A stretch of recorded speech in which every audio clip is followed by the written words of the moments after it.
ارشد صاحب ہیں جی میری لینڈ سے، السلام علیکم۔ جی وعلیکم السلام۔ کیسے ہیں آپ؟ خیریت سے ہیں؟ جی الحمدللہ جی۔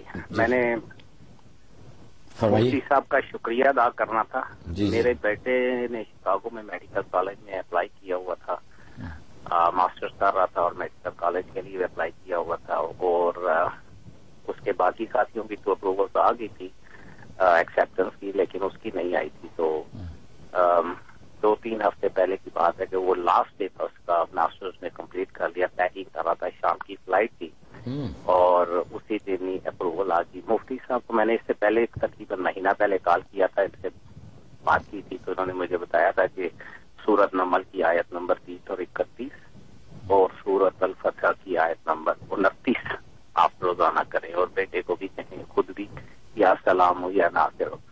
میم نے اس کا وقت کیا، میں نے، میری بیوی نے، میرے بیٹے نے بھی پڑھتا رہا، اور لاسٹ ڈے جس دن اس کی فلائٹ تھی واپسی پیکنگ کے لیے، تو اس کی کال آئی کہ شاید مجھے اپروول آ گئی ہے، میری ایکسیپٹنس ہو۔ چلیں جی، بڑا اچھا، بہت بہت مبارک ہو۔ شکریہ ادا کر دو۔ ماشاء اللہ جی، بڑی خوشی ہوئی آپ کا سن کے یہ مسئلہ حل ہوا کہ ماشاءاللہ بہت ہی مسرت ہوئی، اور آخری لمحات میں اللہ تبارک و تعالی، اللہ کے کام ایسے ہی ہوتے ہیں، اس لیے لکھا ہے کہ عارفین کو یہ اللہ کے ان کرشموں پر تعجب نہیں ہوتا، اس لیے کہ اللہ کی ذات کرتے ہی اسی طریقے سے آخری لمحات میں جہاں سب اسباب جو ہے معطل ہو جاتے ہیں، اب اللہ تبارک و تعالی کی رحمت ظاہر ہوتی ہے، تو بہت خوشی ہوئی۔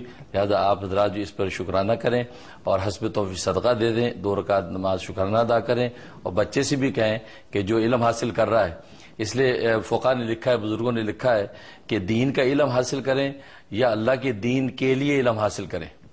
تو وہ علم ظاہر ڈاکٹری کا علم حاصل کر رہا ہے تو اس میں نیت کر لیں کہ یا اللہ یہ تیرے لیے، تیرے دین کے لیے میں علم حاصل کر رہا ہوں، تاکہ یہ جب میں بن جاؤں گا تو میں خدمت خلق کروں گا، ان کو راحت پہنچے گی۔